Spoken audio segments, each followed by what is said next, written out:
Shalom jemaat-jemaat Tuhan yang dikasihi oleh Tuhan. Saya percaya bahwa Bapak, Ibu, Saudara berkemenangan hari ini. Amin.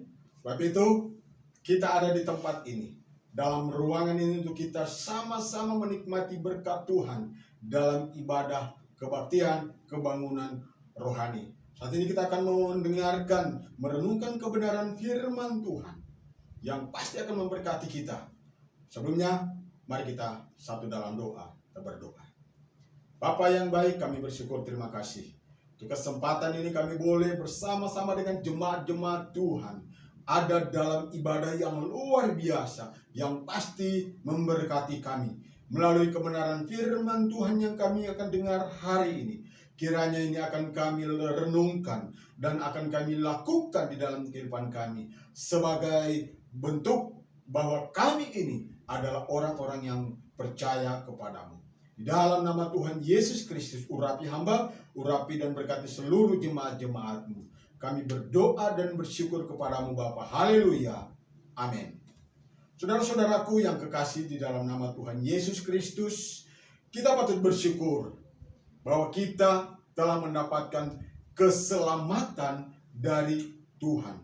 Kita mengerti kebenaran, kita menyadari bahwa kita adalah orang berdosa yang seharusnya kita mendapat hukuman, tetapi Kristus datang ke dalam dunia ini bukan untuk dilayani, tetapi untuk melayani. Bahkan dia rela menyerahkan dirinya untuk menjadi tebusan bagi banyak orang. Dan renungan hari ini, saya akan beri judul alasan kita memberitakan Injil. Dalam 1 Korintus 9 ayat 16, demikian dikatakan, karena jika aku memberitakan Injil, aku tidak mempunyai alasan untuk memegahkan diri, sebab itu adalah keharusan bagiku. Celakalah aku jika aku tidak memberitakan Injil. Pernyataan ini diutarakan, disampaikan oleh seorang rasul yang terkenal yang bernama Rasul Paulus. Dia memiliki latar belakang yang gelap, tetapi Kristus menjadikan dia sebagai alat bagi kemuliaan Tuhan. Saat dia membawa surat kuasa dari imam-imam untuk membunuh orang-orang Kristen, orang-orang yang mengikuti jalan Tuhan. Dan saat dia di tengah perjalanan, Kristus datang menjumpai dia. Seorang yang begitu sangat membenci pekerjaan Tuhan. Diubahkan oleh Tuhan. Dia menyerahkan hidupnya kepada Tuhan. Dan Tuhan memakai dia untuk menjadi alat bagi kemuliaan Tuhan. Itulah saudara-saudara kenapa kita harus memberitakan Injil. Matius pasal 20 ayat 28 berkata, sama seperti anak manusia datang bukan untuk dilayani, melainkan untuk melayani dan memberikan nyawanya menjadi tebusan bagi banyak orang. Ayat yang sama juga dicatat di dalam Markus pasal 10 ayat 45. Karena anak manusia datang bukan untuk dilayani, melainkan untuk melayani dan memberikan nyawanya menjadi tebusan bagi banyak orang. Jadi jemaat-jemaat Tuhan, Tuhan menghendaki untuk setiap orang Kristen, orang yang percaya, melayani dia sesuai dengan karunia yang diberikan Tuhan kepadanya. 1 Korintus 12 ayat 7-11 berkata, tetapi kepada tiap-tiap orang dikaruniakan pernyataan roh untuk kepentingan bersama. Sebab kepada yang seorang roh memberikan karunia untuk berkata-kata dengan hikmat, dan kepada yang lain roh yang sama memberikan karunia berkata-kata dengan pengetahuan. Kepada yang seorang roh yang sama memberikan iman, dan kepada yang lain yang memberikan karunia untuk menyembuhkan. Kepada yang seorang roh memberikan kuasa untuk mengadakan mujizat, dan kepada yang lain ia memberikan karunia untuk bernubuat. Dan kepada yang lain lagi ia memberikan karunia untuk membedakan bermacam-macam roh. Kepada yang seorang ia memberikan karunia untuk berkata-kata dengan bahasa roh. Dan kepada yang lain ia memberikan karunia untuk menafsirkan bahasa roh itu. Tetapi semua ini dikerjakan oleh Roh yang satu dan yang sama, yang memberikan karunia kepada tiap-tiap orang secara khusus seperti yang dikehendakinya. Jadi berbagai macam karunia-karunia diberikan untuk setiap pribadi sesuai dengan karunia yang diberikan oleh Roh kepada orang tersebut. Roma 12 ayat 6 sampai 8 berkata, demikian kita mempunyai karunia yang berlain-lainan menurut kasih karunia yang dianugerahkan kepada kita. Jika karunia itu adalah untuk bernubuat, baiklah kita melakukannya sesuai dengan iman kita. Jika karunia untuk melayani, baiklah ia melayani. Jika karunia untuk mengajar, baiklah kita mengajar. Jika karunia untuk menasihati, baiklah kita menasihati. Siapa yang membagi-bagikan sesuatu, hendaklah ia melakukannya dengan hati yang ikhlas. Siapa yang memberi pimpinan, hendaklah ia melakukannya dengan rajin. Siapa yang menunjukkan kemurahan, hendaklah ia melakukannya dengan sukacita. Jadi Bapak Ibu Saudara yang kekasih di dalam nama Tuhan Yesus Kristus, jika setiap orang diberikan karunia dengan masing-masing sesuai dengan karunia yang diberikan oleh Allah kepada orang tersebut, baik itu dia berkhotbah, baik itu dia sekolah minggu, baik itu dia pengajar, baik itu dia gembala, baik itu dia penginjil, semua itu Allah yang memberikan. Tetapi tujuan daripada semua karunia-karunia tersebut adalah untuk pemberitaan Injil. Dan ini adalah pelayanan yang harus dikerjakan oleh setiap orang percaya, setiap orang Kristen. Seperti yang diamanatkan di dalam Matius 28 ayat 19 dan juga Kisah Para Rasul 1 ayat yang ke-8. Karena pemberitaan Injil adalah perintah Tuhan bagi kita, maka kalau kita tidak memberitakan Injil, maka kita maka kita bersalah di hadapan Tuhan karena tidak melakukan perintah. Jadi jemaat-jemaat yang dikasihi Tuhan, saya mau katakan kepada kita bahwa setiap orang percaya harus memberitakan Injil. Mengapa orang percaya harus memberitakan Injil? Biarkan orang percaya tersebut, apakah orang percaya tersebut berpikir bahwa udah gembala saja atau para penginjil saja? Tidak, saudara. Ini pemberitaan Injil harus dilakukan oleh semua orang yang percaya. Ada 3 alasan yang harus kita lakukan. Yang pertama, ini adalah merupakan perintah dari Tuhan Yesus sendiri.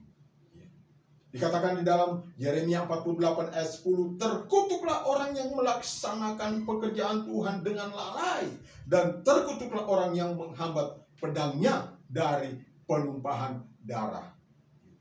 Di sini ada terjemahan yang menurut saya kurang tepat. Katanya bukan ditujukan kepada Allah, karena di situ ditulis dengan huruf besar. Tetapi dalam terjemahan aslinya, katanya itu adalah ditujukan kepada orang, kepada pribadi. Dalam terjemahan aslinya, katanya itu adalah kata benda maskulin, orang ketiga. Dan NIV menerjemahkan memakai kata their atau mereka, orang-orang.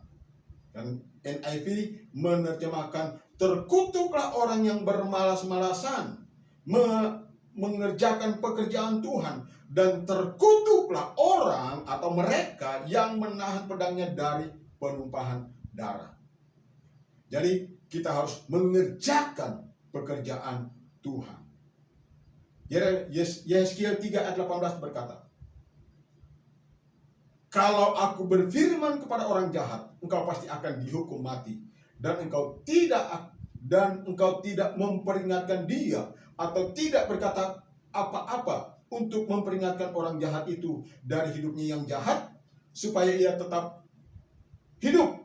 Orang jahat itu akan mati dalam kesalahannya, tetapi aku akan menuntut pertanggungjawab atas nyawanya daripadamu.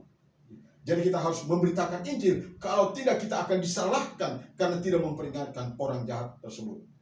Matius 12 ayat 30 berkata, siapa yang bersama aku, Matius 12 ayat 30 berkata, siapa tidak bersama aku, ia melawan aku. Dan siapa tidak mengumpulkan bersama aku, ia mencerai-beraikan. Jadi di dalam komunitas orang percaya, kita harus bersama-sama dengan Tuhan untuk memberitakan Injil. Karena ini adalah keharusan. Ini adalah perintah.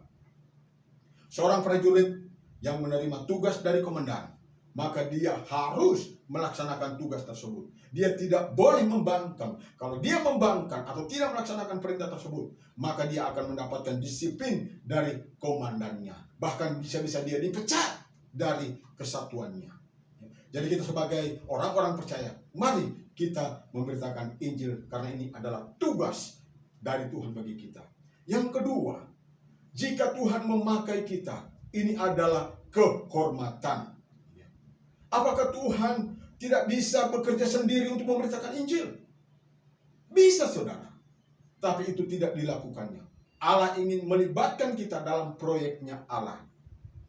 Oleh sebab itu Allah memanggil kita untuk menjadi alatnya, seperti dia memanggil Rasul Paulus untuk menjadi alatnya. Allah juga bisa memberitakan Injil melalui malaikat-malaikatnya, seperti yang terjadi di padang rumput ketika pasukan bala tentara surga menyanyikan pujian bagi Allah saat kepada gembala-gembala saat mereka sedang menggembalakan domba. Itu dicatat di dalam Lukas pasal 2 ayat 18 ayat 8 sampai ayat yang ke-14. Jadi jemaat-jemaat Tuhan, Allah tetap memakai kita yang berdosa sebagai alatnya. Oleh sebab itu, mari serahkan hidup untuk dipakai bagi pekerjaan Tuhan. Proyek besar Allah untuk memberitakan Injil, membawa jiwa kepada Kristus untuk diselamatkan. Seperti kita dulu hidup di dalam kegelapan, tapi kita sekarang mendapatkan keselamatan yang daripada Tuhan. Ada satu ilustrasi, seorang pianis diberikan kesempatan untuk tampil di acara resmi kenegaraan. Secara manusia dia mungkin merasakan itu sebagai beban, tetapi dalam tugas dia merasakan bahwa ini adalah satu kehormatan, sehingga dia menjalankan tugasnya itu dengan sebaik-baiknya. Jadi kita sebagai orang-orang percaya, sebagai orang-orang yang sudah diselamatkan, mari kita memberitakan Injil bukan sebagai beban, tetapi sebagai satu kehormatan di hadapan Tuhan. Alasan yang ketiga, kenapa kita harus memberitakan Injil? Yesus dan para murid-muridnya sudah memberikan teladan untuk memberitakan Injil. Tuhan Yesus sendiri juga memberikan keteladanan kepada kita. Dia datang juga bukan saja untuk memberitakan kerajaan Allah, tetapi juga dia memberitakan Injil kepada semua orang. Markus 1 ayat 38 berkata, jawab Tuhan Yesus, marilah kita pergi ke tempat lain, ke kota-kota yang berdekatan, supaya di sana aku juga memberitakan Injil, karena untuk itu aku telah datang.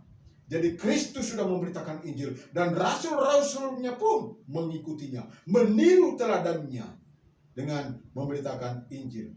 Sekalipun rasul-rasul itu dimusuhi, dianiaya, bahkan mereka mati secara tragis, tapi mereka tetap konsisten untuk memberitakan Injil. Yohanes 13 ayat 15 mencatat, sebab aku telah memberikan suatu teladan kepada kamu, supaya kamu juga berbuat sama seperti yang telah ku perbuat.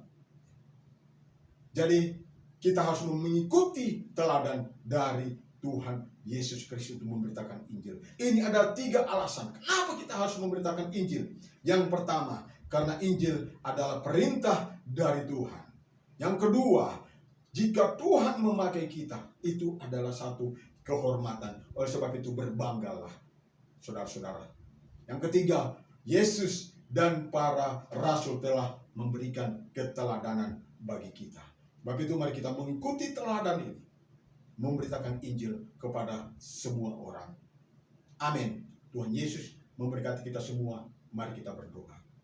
Bapa kami yang berada di dalam kerajaan surga, kami bersyukur untuk pemberitaan firman Tuhan hari ini.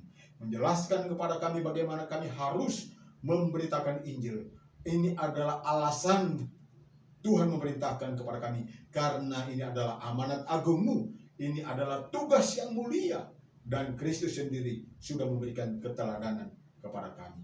Berkati seluruh jemaat-jemaatmu, dan biarlah mereka tertantang untuk memberitakan Injil, karena itu adalah keharusan bagi kami semua. Seperti Rasul Paulus berkata, celakalah aku jika aku tidak memberitakan Injil. Terpujilah namamu Bapa di surga, dalam nama Tuhan Yesus Kristus kami berdoa bersyukur kepadamu. Haleluya. Amin.